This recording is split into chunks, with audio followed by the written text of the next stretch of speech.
ആകാശവാണി. നമസ്കാരം. വാർത്തകൾ വായിക്കുന്നത് സുധീൻ സൈനുദ്ദീൻ.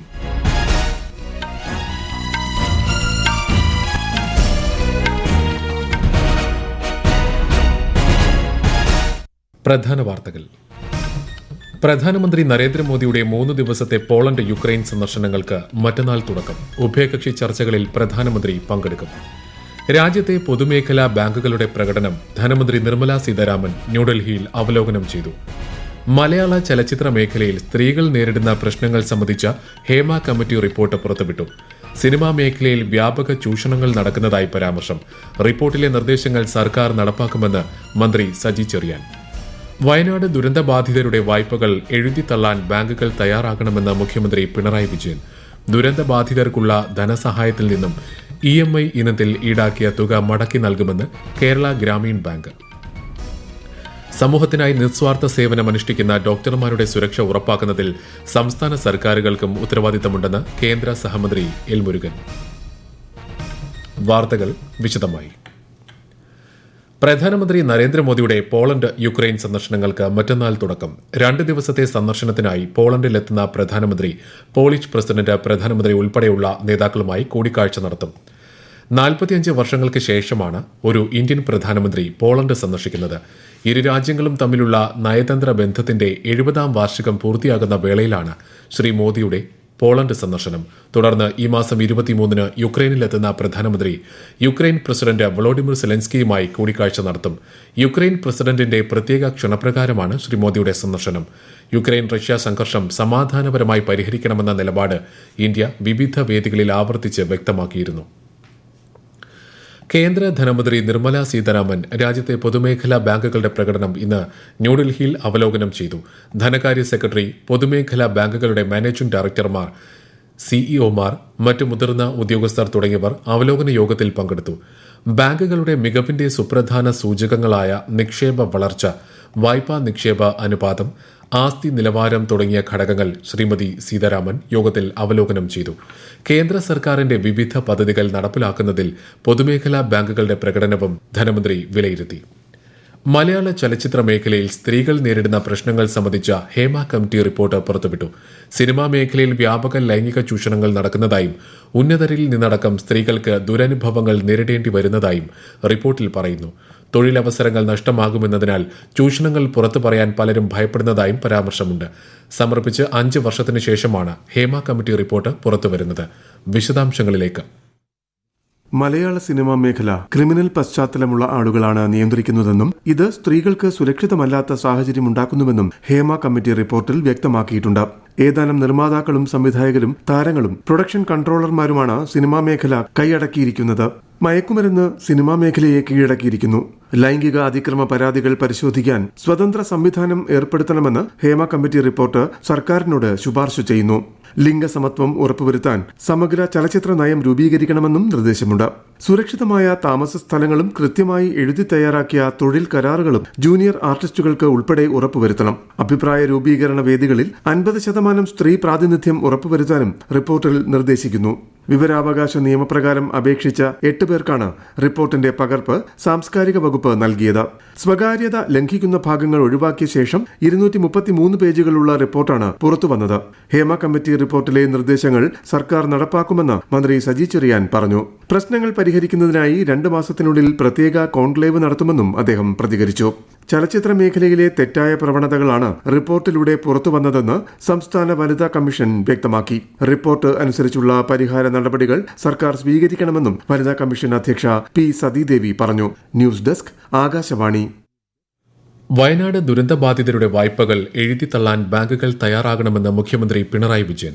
വയനാട് ദുരന്തത്തിന്റെ പശ്ചാത്തലത്തിൽ വിളിച്ചു ചേർത്ത സംസ്ഥാനതല ബാങ്കേഴ്സ് സമിതി യോഗത്തിൽ സംസാരിക്കുകയായിരുന്നു മുഖ്യമന്ത്രി.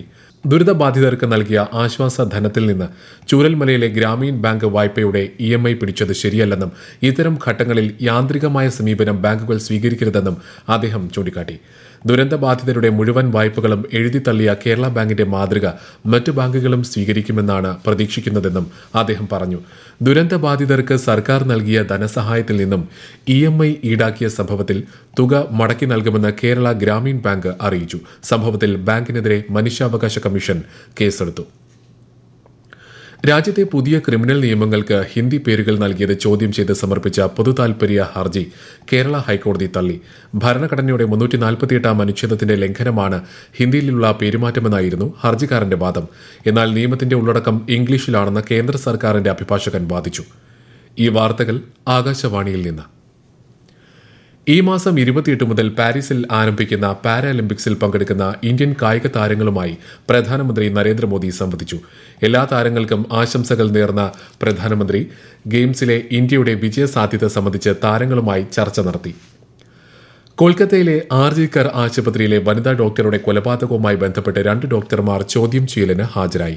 തെറ്റായ വിവരങ്ങൾ പ്രചരിപ്പിച്ചതിനും ഇരയുടെ പേര് വിവരങ്ങൾ വെളിപ്പെടുത്തുന്നതുമായി ബന്ധപ്പെട്ടായിരുന്നു ചോദ്യം ചെയ്യൽ. അതേസമയം വനിതാ ഡോക്ടർ കൊല്ലപ്പെട്ട സംഭവത്തിൽ സുപ്രീം കോടതി സ്വമേധയാ എടുത്ത കേസ് നാളെ പരിഗണിക്കും. സംഭവത്തിൽ പ്രതിഷേധിച്ച് രാജ്യവ്യാപകമായി ഡോക്ടർമാരുടെ സമരം ഇന്നും തുടരുകയാണ്. സമൂഹത്തിനായി നിസ്വാർത്ഥ സേവനമനുഷ്ഠിക്കുന്ന ഡോക്ടർമാരുടെ സുരക്ഷ ഉറപ്പാക്കുന്നതിൽ സംസ്ഥാന സർക്കാരുകൾക്കും ഉത്തരവാദിത്തമുണ്ടെന്ന് കേന്ദ്ര വാർത്താ വിതരണ പ്രക്ഷേപണ സഹമന്ത്രി എൽ മുരുകൻ. കൊൽക്കത്തയിൽ വനിതാ ഡോക്ടർ ബലാത്സംഗത്തിന് ഇരയായി കൊല്ലപ്പെട്ട സംഭവത്തിൽ ചെന്നൈയിൽ മാധ്യമങ്ങളോട് പ്രതികരിക്കുകയായിരുന്നു അദ്ദേഹം. ഡോക്ടർമാരുടെ സുരക്ഷ ഉറപ്പുവരുത്തുന്നതിനായി കേന്ദ്ര മാർഗനിർദ്ദേശങ്ങൾ അനുസരിച്ച് സംസ്ഥാന സർക്കാരുകൾ ഉത്തരവാദിത്തത്തോടെ പ്രവർത്തിക്കണമെന്നും കേന്ദ്രമന്ത്രി പറഞ്ഞു. വാർത്താ വിതരണ പ്രക്ഷേപണ മന്ത്രാലയത്തിന് കീഴിലുള്ള വിവിധ മാധ്യമ വിഭാഗങ്ങളുടെ പ്രവർത്തനങ്ങളും ശ്രീ എൽ മുരുകൻ വിലയിരുത്തി. ആകാശവാണി, ദൂരദർശൻ, PIB, CBC തുടങ്ങിയവയിൽ നിന്നുള്ള മുതിർന്ന ഉദ്യോഗസ്ഥർ യോഗത്തിൽ പങ്കെടുത്തു. തെലങ്കാനയിൽ നിന്നുള്ള കോൺഗ്രസിന്റെ രാജ്യസഭാ സീറ്റിലേക്ക് മുതിർന്ന നേതാവ് അഭിഷേക് മനു സിംഗ്വി നാമനിർദ്ദേശ പത്രിക സമർപ്പിച്ചു. തെലങ്കാന മുഖ്യമന്ത്രി രേവന്ത് റെഡ്ഡി, മറ്റ് മന്ത്രിമാർ എന്നിവർക്കൊപ്പമെത്തിയാണ് അദ്ദേഹം പത്രിക സമർപ്പിച്ചത്. രാജ്യത്തെ 9 സംസ്ഥാനങ്ങളിൽ ഒഴിവ് വന്ന 12 രാജ്യസഭാ സീറ്റുകളിലേക്ക് സെപ്റ്റംബർ 3-നാണ് വോട്ടെടുപ്പ്. ജമ്മു കാശ്മീരിൽ CRPF പട്രോളിംഗ് സംഘത്തിന് നേരെയുണ്ടായ ഭീകരാക്രമണത്തിൽ ഒരു ജവാന് വീരമൃത്യു. ഉദ്ധംപൂർ ജില്ലയിലെ രാംനഗർ പ്രദേശത്താണ് CRPF സംഘത്തിന് നേരെ ഭീകരർ ആക്രമണം നടത്തിയത്. മേഖലയിൽ ഭീകരർക്കായി തിരച്ചിൽ പുരോഗമിക്കുകയാണ്. ഇന്ത്യ ജപ്പാൻ 2+2 വിദേശ പ്രതിരോധ മന്ത്രിമാരുടെ 3ാമത് യോഗത്തിൽ പങ്കെടുക്കാൻ ജപ്പാൻ വിദേശകാര്യമന്ത്രി കാമികാവ യോക്കോ ന്യൂഡൽഹിയിൽ എത്തി. നാളെ നടക്കുന്ന 2+2 യോഗത്തിൽ കാമികാവ യോക്കോയും ജപ്പാൻ പ്രതിരോധ മന്ത്രി മിനോരു കിഹാരയും വിദേശകാര്യമന്ത്രി S ജയശങ്കറുമായും രാജ്യരക്ഷാമന്ത്രി രാജ്നാഥ് സിംഗുമായും ചർച്ചകൾ നടത്തും. ഇന്ത്യ ജപ്പാൻ ബഹുമുഖ പങ്കാളിത്തത്തിന്റെ വിവിധ മേഖലകളെ സംബന്ധിച്ച് മന്ത്രിമാർ ചർച്ച ചെയ്യും. ആഗോളതലത്തിൽ എംപോക്സ് വ്യാപിക്കുന്ന സാഹചര്യത്തിൽ നിരീക്ഷണം വർദ്ധിപ്പിക്കാനും പ്രതിരോധ നടപടികൾ സ്വീകരിക്കാനും സംസ്ഥാനങ്ങൾക്ക് കേന്ദ്ര നിർദ്ദേശം. സ്ഥിതിഗതികൾ പ്രധാനമന്ത്രിയുടെ പ്രിൻസിപ്പൽ സെക്രട്ടറി PK മിശ്രയുടെ അധ്യക്ഷതയിൽ ചേർന്ന ഉന്നതതല യോഗം വിലയിരുത്തി. രോഗനിർണയത്തിനായി നിലവിൽ 32 ലാബുകൾ സജ്ജീകരിച്ചിട്ടുണ്ട്. എംപോക്സ് കേസുകൾ രാജ്യത്ത് നിലവിൽ റിപ്പോർട്ട് ചെയ്തിട്ടില്ല. വലിയ തോതിലുള്ള രോഗസംക്രമണ സാധ്യത കുറവാണെന്നും യോഗം വിലയിരുത്തി. WHO കണക്കനുസരിച്ച് ആഗോളതലത്തിൽ ഈ വർഷം ഇതുവരെ 15,600 കേസുകളും 537 മരണങ്ങളുമാണ് റിപ്പോർട്ട് ചെയ്തത്. എംപോക്സ് വ്യാപനം കണക്കിലെടുത്ത് ലോകാരോഗ്യ സംഘടന ആരോഗ്യ അടിയന്തരാവസ്ഥയും പ്രഖ്യാപിച്ചിരുന്നു.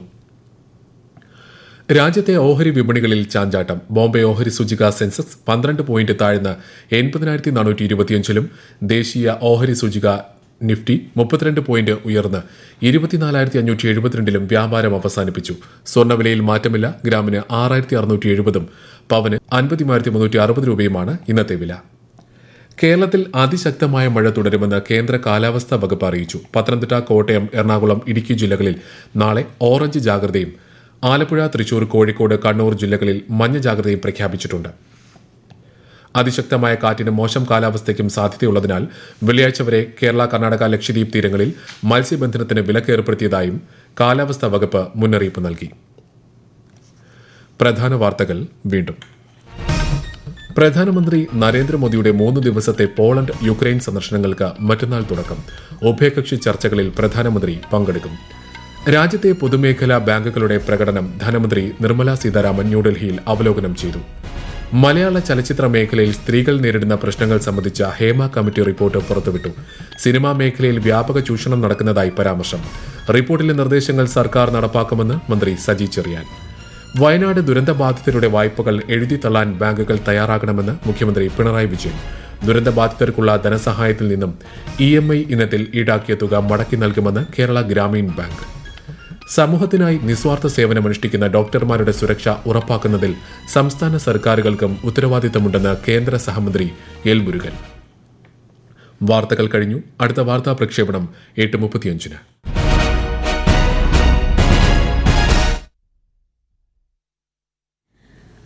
ആകാശവാണി.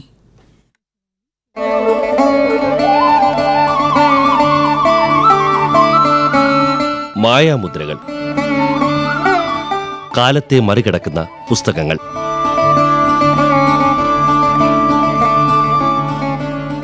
ഗുസ്താവ് ഫ്ലോബറിന്റെ മദാം ബോറി.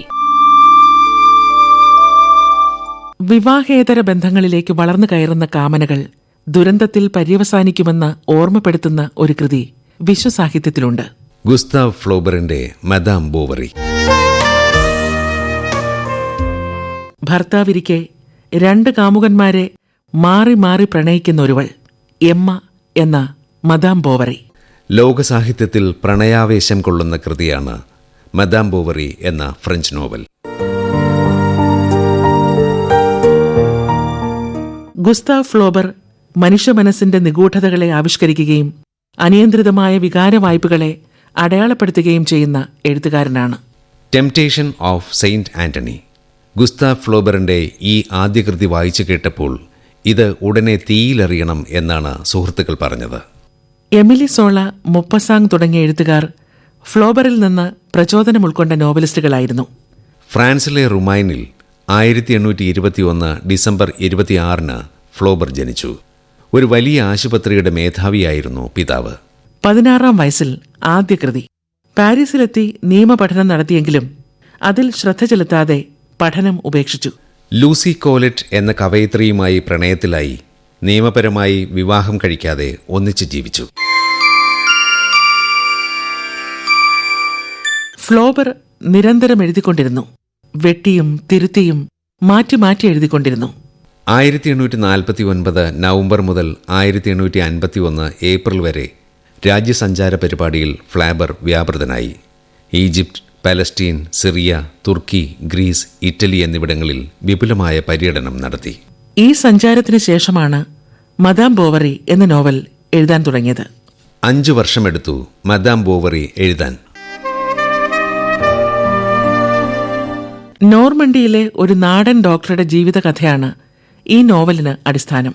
ഡെൽഫിൻ എന്ന ഭാര്യയുടെ വഞ്ചനയും ധൂർത്തും മൂലം ദുഃഖിതനായി മരിക്കേണ്ടി വന്ന ഡോക്ടറുടെ ദുരന്തകഥയാണ് നോവലിന് പ്രചോദനം.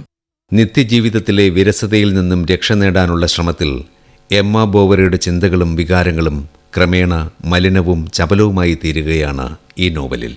മദാം ബോവറി റിവ്യൂ ഡി പാരീസിലാണ് ആദ്യം ഖണ്ഡശ പ്രസിദ്ധീകരിച്ചത്.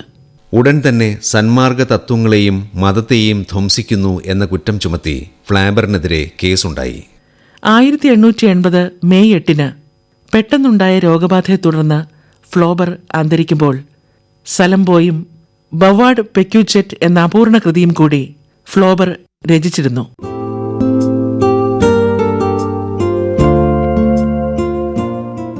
ഗുസ്താവ് ഫ്ലോബറിന്റെ 35-ാം വയസ്സിൽ 1856 മദാം ബോവറി പുറത്തു വന്നത്. 1857 മദാം ബോവറി കോടതി കയറിയപ്പോൾ ആ കൃതി വായിച്ച പ്രോസിക്യൂട്ടർ ഞെട്ടിപ്പോയി. ആധുനിക നോവലിസ്റ്റുകൾക്ക് സുപരിചിതമായ സംഭോഗ വർണ്ണനാ രംഗങ്ങളുമായി താരതമ്യപ്പെടുത്തിയാൽ ഫ്ലാബറിന്റെ മദാം ബോവറി വളരെ അന്തസാർജിച്ചതെന്നായിരുന്നു വിധി. പിന്നെ മദാം ബോവറിക്ക് വൻ പ്രചാരമായി. ലക്ഷക്കണക്കിന് കോപ്പികൾ വിറ്റഴിഞ്ഞു. രതികാമനകളിൽ പുളയ്ക്കുന്ന നോവൽ എന്ന അടിക്കുറിപ്പോടെ ആ നോവൽ വിശ്വസാഹിത്യത്തിന്റെ ഉയരങ്ങളിൽ പാറുകയായിരുന്നു. അന്നും ഇന്നും ഒറ്റപ്പെട്ട സാഹിത്യ ശിഖരത്തിൽ കാലത്തിനൊപ്പം സഞ്ചരിക്കുന്നു മദാം ബോവറി. ബോവറിയുടെ സ്കൂൾ മാറ്റം ആവിഷ്കരിച്ചുകൊണ്ടാണ് നോവൽ ആരംഭിക്കുന്നത്. ഞങ്ങൾ ക്ലാസ്സിലിരിക്കുമ്പോഴായിരുന്നു യൂണിഫോം ധരിക്കാത്ത ഒരു പുതിയ കുട്ടിയും ഒപ്പം വലിയൊരു ഡെസ്കും ചുമന്ന് സ്കൂൾ ശിപായിയുമായി ഹെഡ്മാസ്റ്ററും കയറി വന്നത്. ഉറങ്ങിയിരുന്നവരൊക്കെ എഴുന്നേറ്റു. പുതിയ വിദ്യാർത്ഥിയെ കണ്ട ആശ്ചര്യത്തോടെ ഏവരും ശ്രദ്ധിച്ചിരുന്നു. ഹെഡ്മാസ്റ്റർ ഞങ്ങളോട് ഇരിക്കാൻ ആംഗ്യം കാണിച്ചു. പിന്നെ ക്ലാസ് അധ്യാപകന്റെ നേർക്ക് തിരിഞ്ഞ് അദ്ദേഹം താഴ്ന്ന ശബ്ദത്തിൽ പറഞ്ഞു, "ഇവനെ 2ാം ക്ലാസ്സിൽ ചേർക്കണം."